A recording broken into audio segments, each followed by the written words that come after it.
Welcome to STEM Unplugged, a monthly podcast designed to help you learn about STEM initiatives and to help advance STEM awareness. Now here's your host, Kelly Green. Welcome to STEM Unplugged. I am Kelly Green, the Chief Operations Officer of SciTech Institute, a collaborative, nonprofit organization making STEM connections in Arizona and beyond. Tonight, we're live virtually, and I have my co-host, Arizona Chief Science Officer of the Year, Valentina, joining me right now. She's just logging in. Valentina, do you want to say hi? It's great to be on. All right. Welcome. So in this episode of STEM Unplugged, we will explore computer science and celebrate Computer Science Education Week.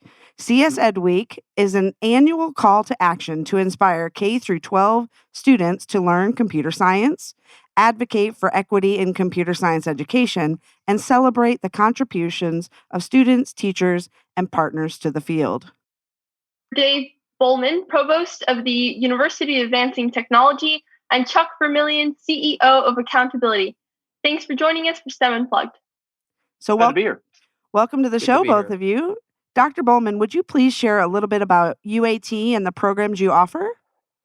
Sure thing. UAT is kind of a special beast. We are a small private college that really just focuses on STEM programs. And so it's imagine going to like that, that Midwest kind of college experience, although we're in Arizona, with the quad and the dorms and things like that. But everything that we do is STEM related. So it's robotics, it's cyber, it's software development, it's data science, AI, it's embedded systems, it's game studies. It's very, what we do here, it's really kind of fun, is that, all the students, are here because they love building with tech. All the faculty are here because they're the same way. We looked pretty much like our students when we were their age. And we've constructed a curriculum that's really all about how do you learn how to build with tech and solve puzzles with tech, and how do you talk about it and communicate it really well. And so when students come here, they spend their undergraduate education, building as many cyber defenses, robots, data sciences, smart devices as we can possibly get. And it's usually a ton of them. And we try to have students build a complete version of whatever they're studying a couple times every semester. And so by the time they graduate, they're very, very good at it. That's awesome. I know Valentina and I have both been on campus quite a bit with the CSO program, and we just really appreciate you being here as one of our guests tonight. What about Chuck? Could you tell us a little bit more about accountability? Sure. Accountability is a managed services and managed security services provider, so typically called MSP and MSSP, located here in Scottsdale. We started in 2016, late in 2016, and have been going on strong since that time. Work with companies, quite honestly, across the valley, but as well nationwide, and I have a couple of international customers as well that we provide both IT services and cybersecurity services to these customers. Well, we appreciate you being on as well. I don't know, Valentina, if your mic is working right at the beginning, so maybe we'll have you get ready to start to ask your question. But again, thank you both for joining us. We're excited to talk a little bit about cybersecurity, the future of computer science, and celebrating our partnerships with SciTech Institute. Valentina, I know you wanted to start off the next question. Let's talk cybersecurity. So is it an attractive career path? And what is a typical day for an analyst? And let's start with accountability. So, thanks for sending me up first to the Lions. So cybersecurity is really an interesting space, I think, in today's world. And in part because, back in the day, and I've been doing this managed services stuff since my first firm that I started back in 1997. And in cybersecurity wasn't really a big issue back then. And today it's almost the most prevalent issue that companies are facing. The number of attacks that are occurring daily, there are websites that list each of the attacks. But anymore, to me, I tell customers that there's two types of companies, ones that have been attacked and ones that are going to be attacked. And I really believe that. The advent of bots and ransomware as a service, it's ridiculous that companies just need to be prepared, because if you're unprepared, it's almost inevitable that at some point someone's going to well, probably now they're already trying to breach you. At some point, they're going to be effective. And it's just a question of how much you can limit their damage. I think that's a great point, right? And Dave, you're in the world of preparing the future, tech workforce. So, how is it affecting UAT and the programs that you're developing? Yeah, well, what's interesting about that is we started teaching cybersecurity topics right around the late, around the Y2K thing. And I remember when we first started talking about it, people didn't understand what it was. I mean, it was a really small set of people who understood. And now it's become, everybody's worried about it. And it's become mainstream. And at least now we know, high school counselors talk about it and people kind of realize it's a career. And so we're seeing plenty of students heading towards it. And that's healthy because it's not going away. And this idea, there's just so many different flavors of it now. Like we're on the UAT side, it's gotten to the point where we have groups of students and programs that focus entirely on essentially organizational mitigation, and recovery procedures and secure procedures and things like that.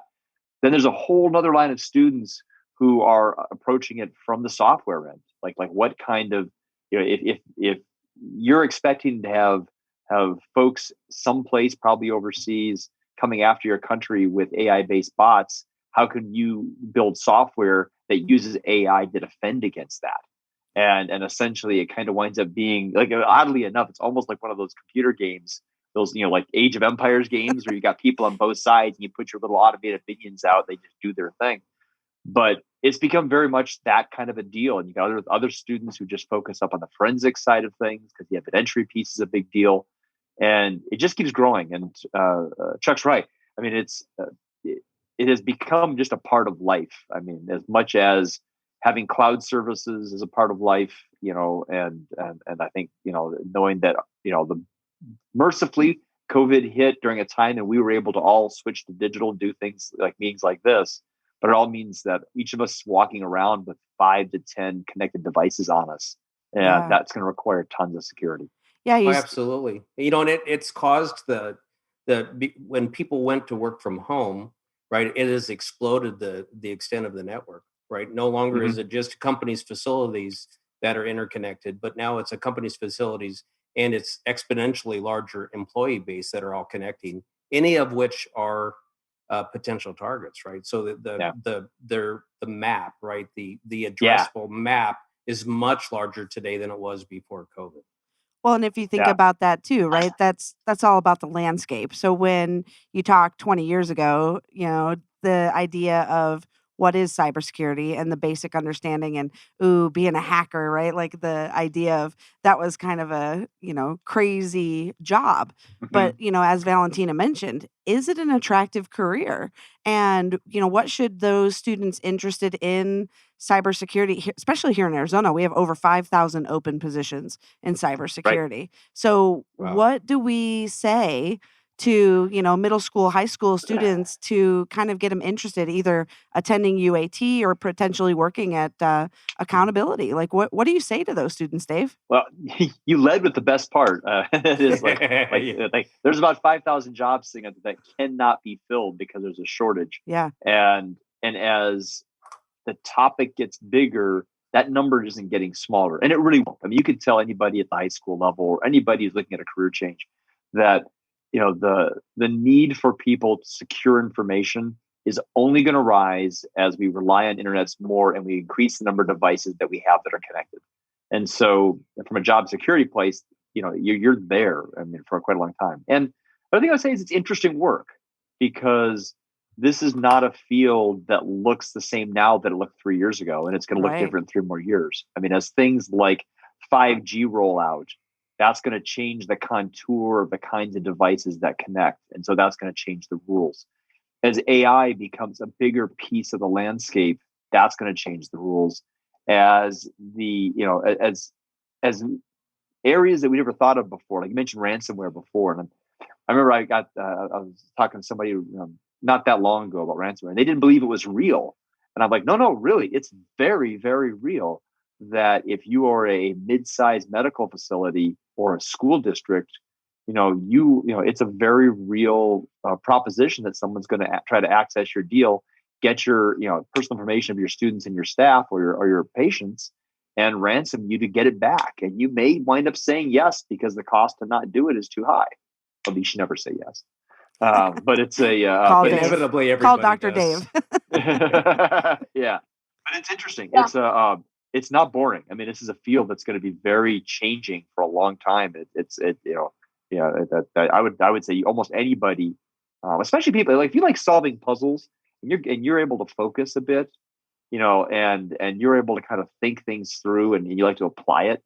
It's a great field for people like that.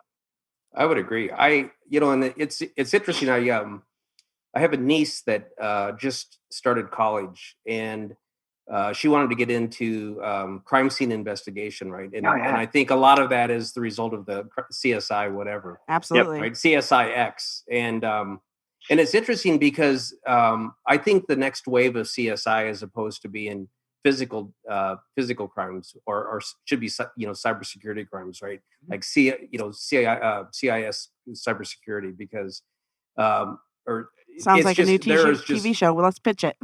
Yeah, exactly. SciTech sponsored TV it's really show. interesting. You talked about the forensics, right? And, right. There's a number of stages that are involved in a breach, right? The first is the initial attempts of penetration, and the time between when they initially break into your environment, when they initially get access until they actually decide to take action, might be 6 months, 9 months, a year. They're looking for the right moment to inflict the most amount of damage. And typically now, the majority of the attacks, some of them are just for fun, but the majority of attacks are because someone is trying to get money out of you. And so they're waiting for the right time. And then once that attack occurs, then come in the experts to try to understand what happened, how did it happen, like how much data did they get? Did they get data that's damaging, or is the data not damaging? And ultimately, there's a conversation with, should we pay the ransom, or can we live without the ransom, without the data or the systems that were impacted? And then all of the people come in and say, not only do they try to figure out what happened and what data do they get, but how do we prevent this from occurring again? So there's and each of those are kind of unique disciplines. And so there are firms and people that specialize in every single one of them. And it really provides a very interesting picture.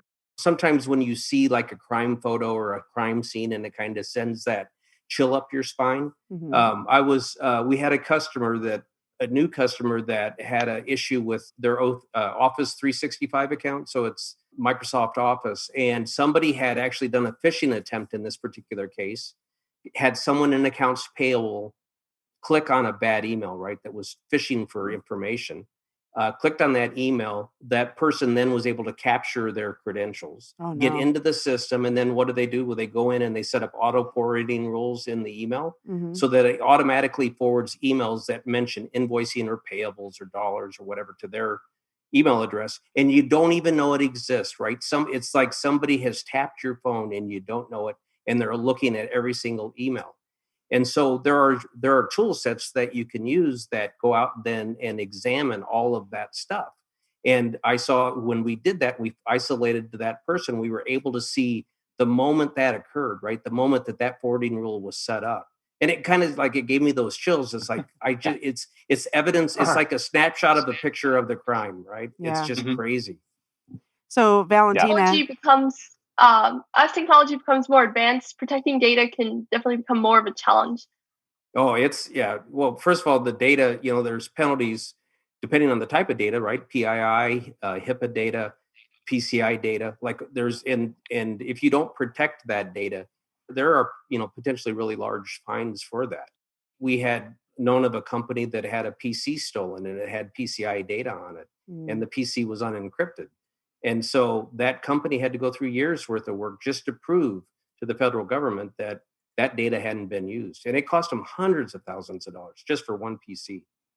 So to all of our listeners, please understand this is a serious topic and take note, right? That if there's a moment where you're kind of wondering, is my stuff secure? Are we following protocol? Do we have any, specific plans for our company or personally, right? So let's talk personal security. And, especially now that we are working from home or from anywhere that has Wi-Fi, What do people need to pay attention to make sure they protect themselves from any cybersecurity issues? Maybe we'll Well, start. I Yeah. mean, the thing about that is, the most secure computer is a useless one. I mean, like if you unplug it and turn your Wi-Fi off, you're very, very secure, and you can go back to like, Sounds like my like word processor in college. yeah. But Exactly. we can't live that way, and increasingly we can't live that way. And so what you have to understand is that, it's kind of like driving a car. There's always a risk when you drive a car. hmm And it's the same thing with working on the internet. There's always a risk involved. And it's about managing the risk and being smart about what you're doing and what you care about. And one thing I tell a lot of individuals is that, for good or for ill, a lot of times criminals aren't after you personally. It's like our personal information isn't often that interesting, and we don't typically have that much money that they could access. And so we're not as juicy a target as a hospital or a school. Makes sense. So that's good to know. Doesn't mean you don't get hit, but you don't have to lay awake at night, getting too fearful about it. But some of the real common sense things you can do are like two-factor identification. I mean, that's two-factor is if it's ever offered to you, it's a simple technique that is very, very important.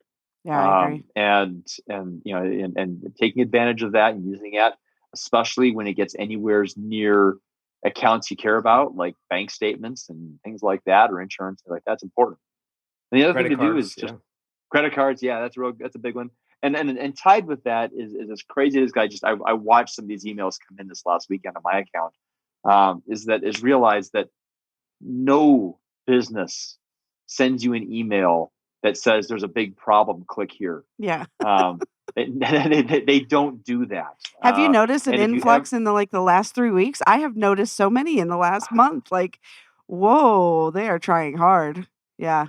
Yeah. Now I will say, like, if anybody who hears this and if you're unsure, like if you get an email from your bank, your phone company, your cable company, your credit cards or whatever, don't reply at all to those emails. Go log in, using your account information to your account and check there. Or if you're really concerned, just call them. Call the 1-800 number and say, is there a problem with my account?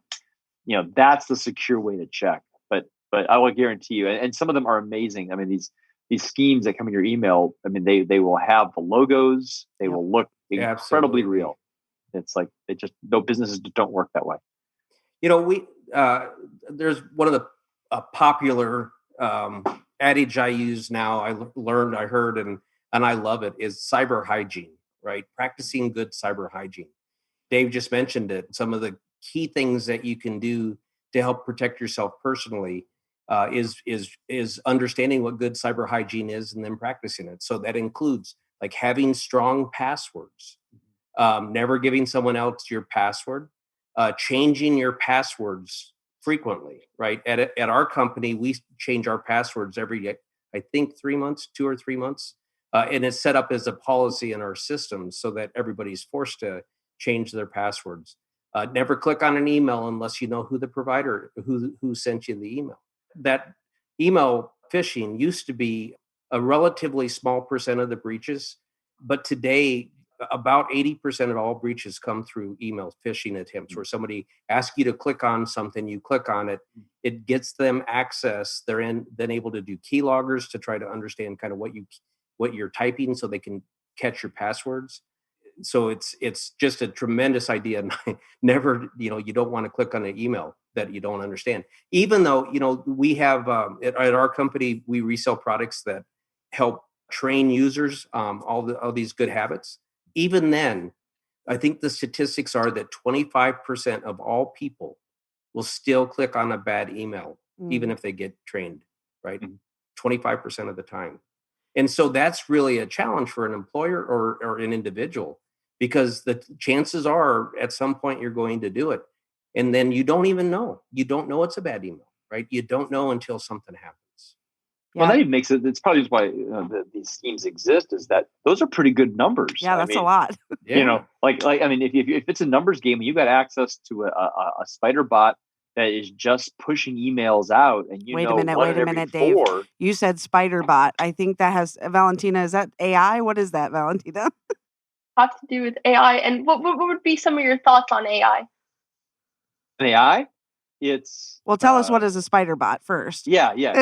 I've heard of a bot, but what's a spider bot? That's creepy. Oh, I wasn't sure if it was me or Valentina. It is kind of a creepy sound. Actually, I like it that way. It's this idea that there are AIs that just work their way through the network node after node after node, and they just kind of, and the AI just marches its way through, and it's just, it just kind of expands outward, and climbs along the spider. I don't know the origin of it. But I tell you, in my deep geeky past, I think of the old original Tron movie.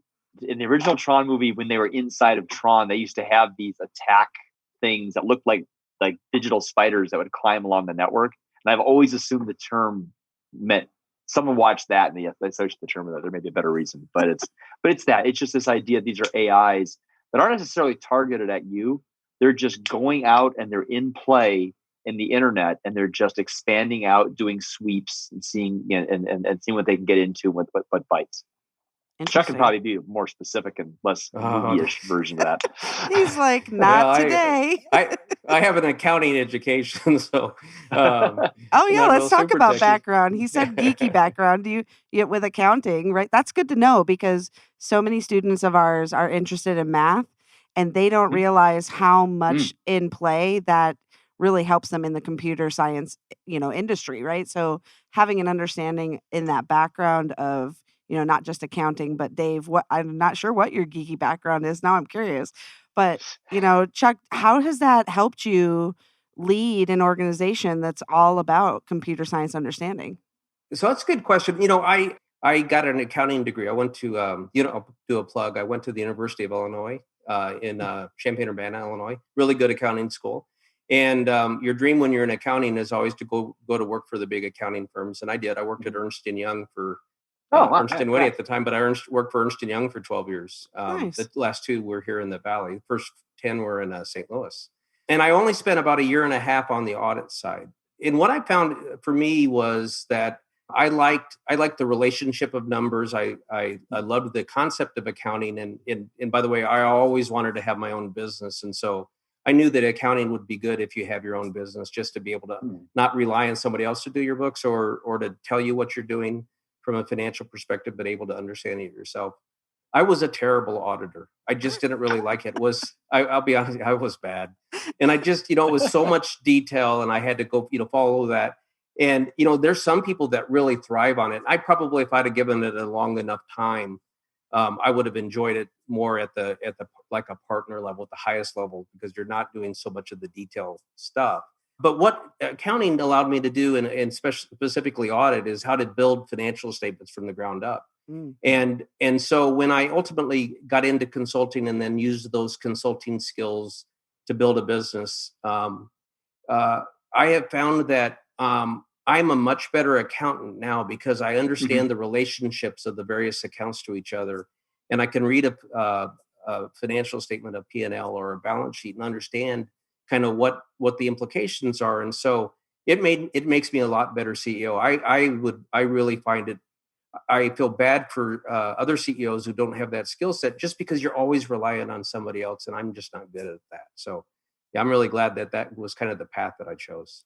Valentina, But I think accounting is a tremendous. I really think if you're in the financial area, finance is a good subject, but accounting is also kind of the core of all the financial world, for sure. Yeah, we talk about with the CSOs, like, definitely make sure if your path doesn't have to be straight, right? I love that you have a diverse background, and you're now, you could mentor some of our students just in the leadership skills of being able to take what you're good at, what you've learned, and how to accept failure. We talk about that all the time. You openly said you weren't good. That's a big deal for some people to, say, like, hey, I wasn't good at it, so I changed. I think that's really powerful. So thank you. Yeah. And it was probably more that I didn't like it. Yeah. Right. And I think, and I think that's a really big lesson for students, is that you're not going to like all subjects, right? And just because you don't like a single subject doesn't mean that you can't work in that field or a related field, right? I just think the best way to be really successful in a career is to work in a career that you really like. Because if you don't like that career, you're just not going to do well, right? You're going to be miserable all the time. Get in, do something you like. I agree. And you said something, I think it's like, you don't see it when you're in school, but you may not like a topic while you're in school, but it's only because you don't have a real use for it yet. Right. And that's something I tell students all the time is like, look, you may not love this right now, write it out as best you can, but keep a piece of it in the back of your head, because you're going to be amazed how many of these topics, once you get into a certain role and you have a need for it, how now you can actually kind of get into it. Yeah. Bingo. And there's any number of things that I do now that I really kind of like that I had no taste for when I was an undergraduate or a high school student. But it's just having that place to play with it. I know schools all the time are trying to find ways to bridge, that, like when a student learning it, here's how it's going to work. Sometimes you can, sometimes you just can't. You just got to trust. But look, what the way the world feels right now isn't the way it's going to feel when you're actually in it. And when you're there, a lot of things get really interesting. Yeah, and you hear a term or two. Oops, sorry. Go ahead. I was just going to add, it's incredible how you can employ math to various aspects of your life. No matter what you're in, it definitely applies to a lot of different jobs. Yeah, and on that, and that's changing. It's interesting. If you were to ask, like when I was an engineering student back a long time ago, everything then was the calculus tree. It was all the algebra, trigonometry, calculus, differential equations. That was the mountain. What I think is interesting now is it's certainly important, but you're seeing a different focus kicking in, and you're seeing how statistics is becoming more and more of a topic. And interestingly, like financial math is more of a topic. But you asked me earlier about like, what do I see with AI? And I would say one of the things there are two things about AI that are really important. One, you look up in 5 years from now, and the majority of tech you work with is going to have AI in it someplace.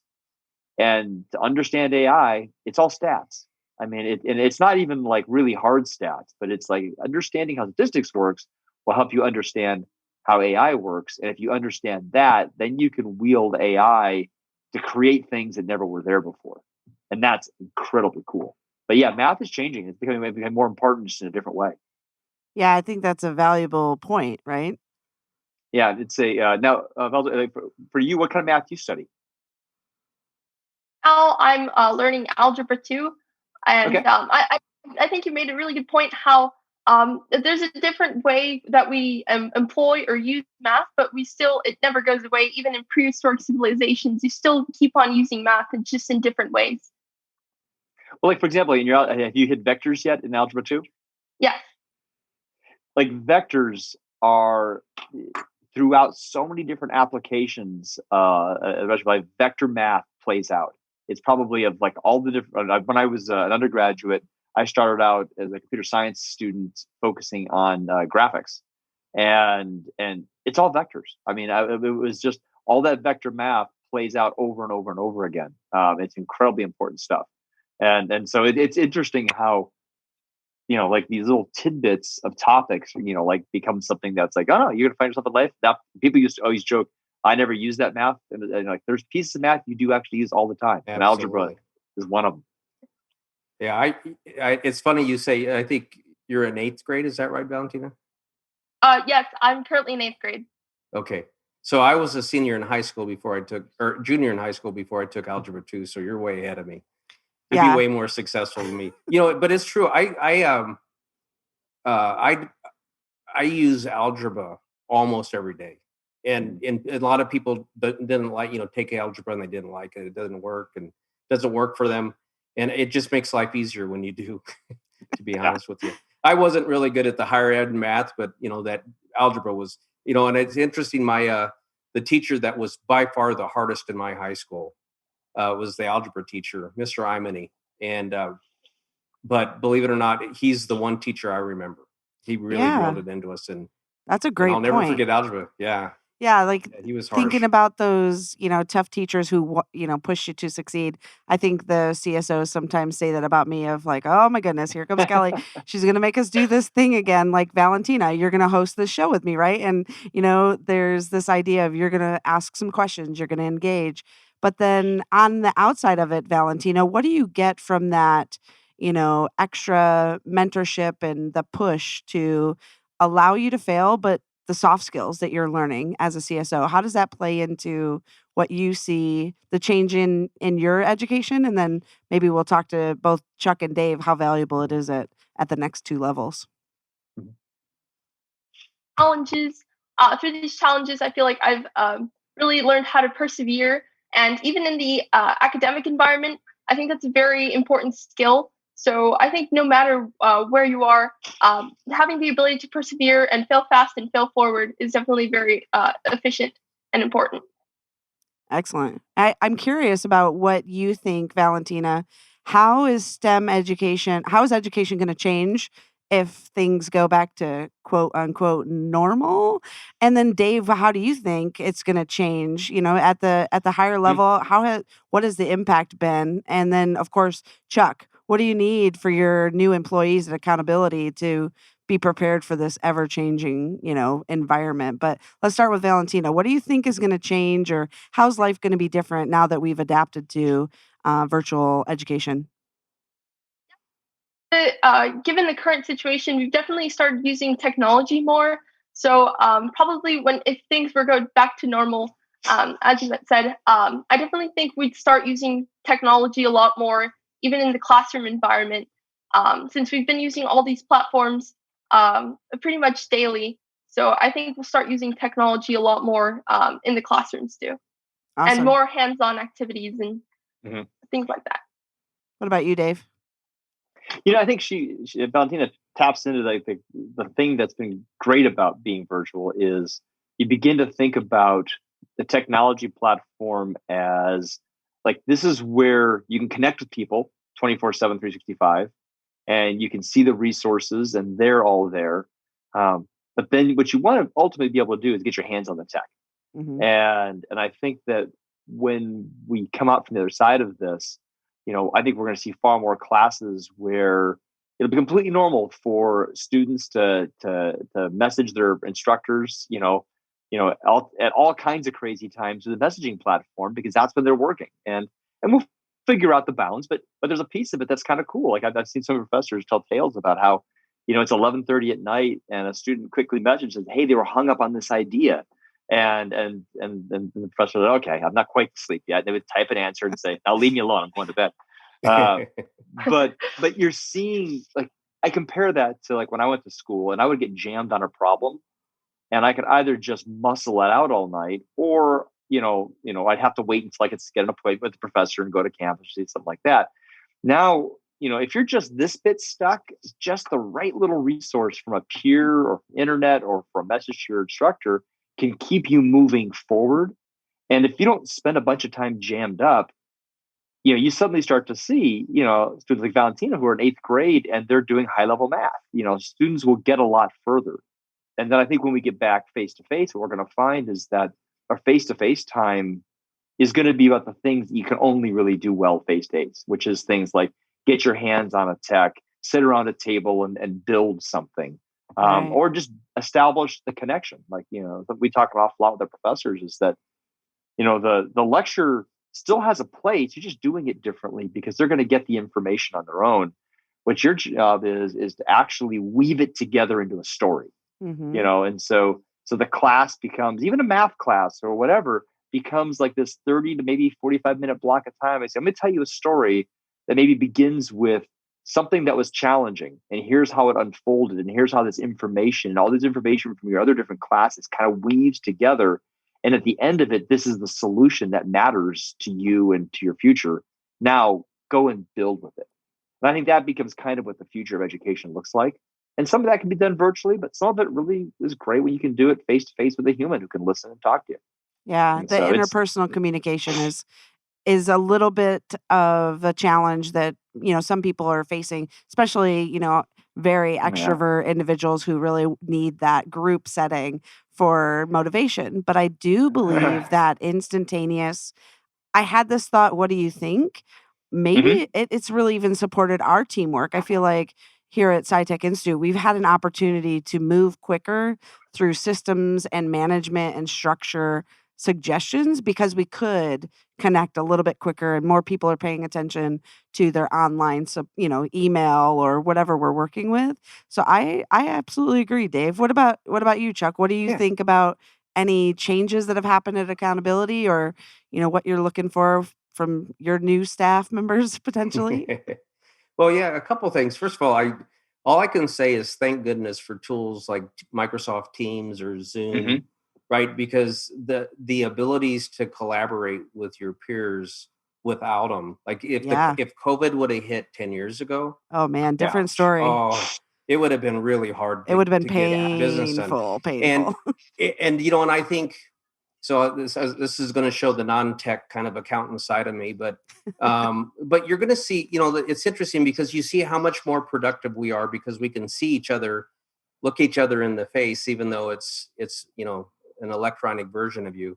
But it's so much more effective because you can see people's reactions and you can understand without them giving verbal feedback as to whether they understand it or agree with it or disagree with it, and it just makes communication so much more effective. So prior to COVID, we moved out of our offices on March 17th, and we made a pact amongst my management team that when we do meetings, we're going to do them on Teams, and Teams is Microsoft's version of Zoom, so we're going to be using Teams. And up until that point, I had never gone on video in Teams. Right? I just don't like. I'm very critical of my voice and my looks. You look And great. thanks.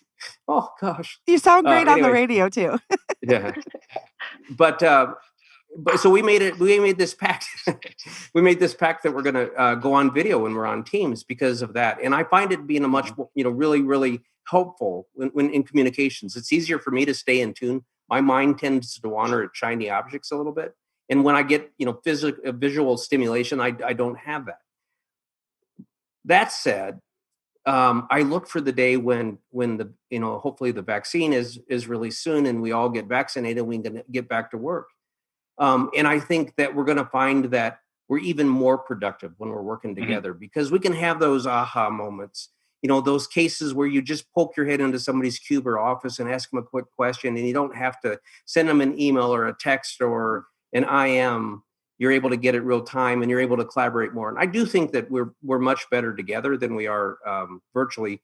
But this is a pretty good solution for us now, and I'm thankful that we have it for sure. Yeah, I really think that it's created quite a dynamic. I don't know, Valentina, if you want to talk about a little bit of how it's changed the landscape for chief science officers to collaborate. But I have noticed students from, Oregon jumping on a chat with students in Pennsylvania or Florida. And I really think it's given all of us this chance of, even though eventually we will be back in person, it gives this extra bonus piece of staying connected where we struggled to get students when we transferred out of Canvas into the Google platform for G Suite, making sure everybody got first connected to the internet and then finally getting to an account. Now, because they're already on the internet, we could just skip to make the account. But I don't know, Valentina, what have you noticed for the CSO program internationally? It's been definitely able to quicken our communication within our global network. As Chuck mentioned, it's definitely not the same in the way, because it's not face-to-face interactions, but it's definitely helped quicken the communication and keep us connected in a virtual setting. I agree, though. It's funny that you hadn't used your video before. I remember the times where we used to use cell phones, and I feel like a cell phone call is so random now. Like, why are they calling me? Don't we have a Zoom? Like, it's an interesting transformation of where we were when I was a child. I couldn't imagine going to school. So kudos to you, Valentina, for, you're taking some high level classes, you're keeping your grades up, and you're a CSO, and you're just an incredible young lady. So the idea that not only students, but teachers, but families have had to adapt to, what COVID has really, done to the entire world, but then also to you, Dave, and how it's impacted the university setting and, your students on campus. But Chuck, what a crazy world. How, the whole IT shift and what you do at accountability and, the idea that your landscape is changing too. So there's so many different impacts that, the community has faced because of COVID. But we are all blessed, to still be here and to be thriving and be able to join the call tonight. So I You're getting to see definitely, each other's dogs. yeah, my puppy, he's right here. He's not really a puppy. He kind of looks like a horse. But yes, Remington is now well known. Some people talk about their children, but I talk about my dog quite a bit. And he's in the studio, so that's awesome. So I just wanted to ask you, to our listeners, we definitely encourage you to get involved in the STEM community. Maybe you're an industry professional seeking ways to make an impact. Maybe you're a student searching for a mentor like Chuck or Dave, or even Valentina. She can mentor you as well. Or maybe you're a community collaborator hoping to meet the right people to help make something happen. So, to Dr. Bowman from UAT, what's one way that our listeners could get in contact with you? The easiest way is email me. I've got a crazy simple email. It's Dave, D-A-V-E, at uat.edu. Reach out to me anytime. I keep up with my emails pretty quickly, especially since we're talking more on Zoom these days. But reach out, and I'm more than happy to talk about, obviously, the university, what we do, and what we do to work with the community, because we do a tremendous amount of work in the community to provide STEM resources. We in pre-COVID, we were helping the Kyrene district launch near space platforms for science experiments. We were hosting thousands of middle schoolers for code days. And so if you've got a way we can help with that, reach out. But also, if you just want to, if you're jammed up on where is tech going, and is AI important, or should we worry about cyber, or what's IoT all about, or is this thing scary? Just reach out. I'm more than happy. Just like Chuck, we sit on the tech council, and we have a pretty good idea of what's going on in Arizona and what the trends are with tech. And more than happy to talk to you. That's great. I think, in celebration of Computer Science Ed Week, I think that's really important that listeners know that there are businesses and communities and universities out there that are willing to engage in important conversations. So I know with Zoom, it'd be great to do a Zoom in on science of, meet Dr. Bowman, right? You're referred to as Dr. B. I know, Valentina, you've been on campus. We spent some time at UAT, and what are your thoughts about the campus? You've met Dr. B in person. Overall, if people want to reach out, should they definitely reach out to Dr. B? It's a beautiful campus, and offers amazing programs too. Yeah, they're really nice to us. So thank you so much, UAT. Big shout out. You've been supporting the Chief Science Officers for the 6 years that the program's been going. So what about you, Chuck? How could our listeners get in touch with you? Very similar to Dave. Email is probably best. My email address isn't quite as simple as Dave's, but it's chuck.vermillion, which is VERMILLION, at accountability.com. And accountability is spelled just like the regular word accountability without the Y. So accountable IT, but it's pronounced accountability. I'm happy to respond. I'll respond to every email for sure. That's excellent. I think you both mentioned, I know Dave mentioned the Arizona Technology Council. You say you both served on the board. So what are some of your goals for the upcoming year? I know you guys have had a couple of board meetings. You're talking about subcommittees. Do you think they would be, other tech companies would be interested in mentoring or, zooming into classrooms? We have the Arizona SciTech Festival coming up. The 10th season is right around the corner. Do you think that I tell you, it's 10. I know, right? Other companies or other individuals from the board that would be interested in, reaching out and connecting with these schools or other community members? What do you think, Dave? No, I mean, the Tech Council, it really is about growing the landscape of tech in Arizona, both from a real grassroots level, like through the SciTech Fest, also through legislature, and also through building an ecosystem of mentorship with small emerging tech companies, and also just providing connections. And there's, Steve Zylstra does a great job with his team in terms of there's just the umbrella there of different ways that people can connect. Every sector of tech in Arizona is represented on the council, and really a pretty big slice of the entire tech community is in that umbrella. And so, if there's a community group that's looking for some tech support or ideas, reach out to the Tech Council or reach out to one of us who are on it. We can get you to the right place easily. Absolutely. Chuck, any thoughts about the board? You ditto? You agree? I totally agree. I think the Tech Council, I've been on the Tech Council for years and years. I actually served as a chairman of the board for a bit. And so I've known the people at the Tech Council well. They put out an incredible amount of work with a pretty small staff. So they're unbelievable, high productive workers for sure. But the whole tech community really understands the challenges we face in tech, and the fact that, just simply stated, there's not enough STEM education in the community. There's not enough qualified graduates. If there are any parents out there listening, and you want to make sure that your kids go through school and hopefully go to college, and when they get out of college, obviously, hopefully get a job. I think the chances of a child being successful getting a job in the STEM community is a lot better than most other areas. And quite frankly, the good news is that they're generally, very, very nice paying jobs. Not that money is the only thing by any stretch of the imagination, but you work for money, and it's nice to have a little extra occasionally as well. So they're great jobs, and they're necessary for the community, and simply like 5,000 open cybersecurity jobs. I mean, you don't need to say anything more than that, right? Right. Yeah, I agree. And I think there's so much to be said about the work that's being done by the Arizona Technology Council. And obviously we're the Arizona Technology Council Foundation, known as SciTech Institute.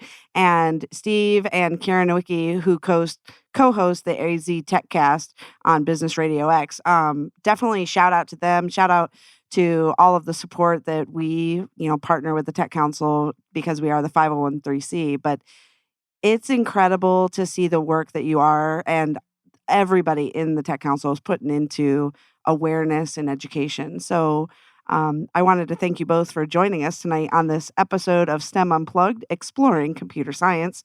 I appreciate both Dave and Chuck for being guests on my show, and thank you to my co-host, CSO of the Year, Valentina. If you would like more information, contact us at scitechinstitute.org. This is your host, Kelly Green, and we would be glad to discuss how you can get connected. Thank you for joining us for this episode of STEM Unplugged. We encourage you to get involved in the STEM community and stay connected at scitechinstitute.org.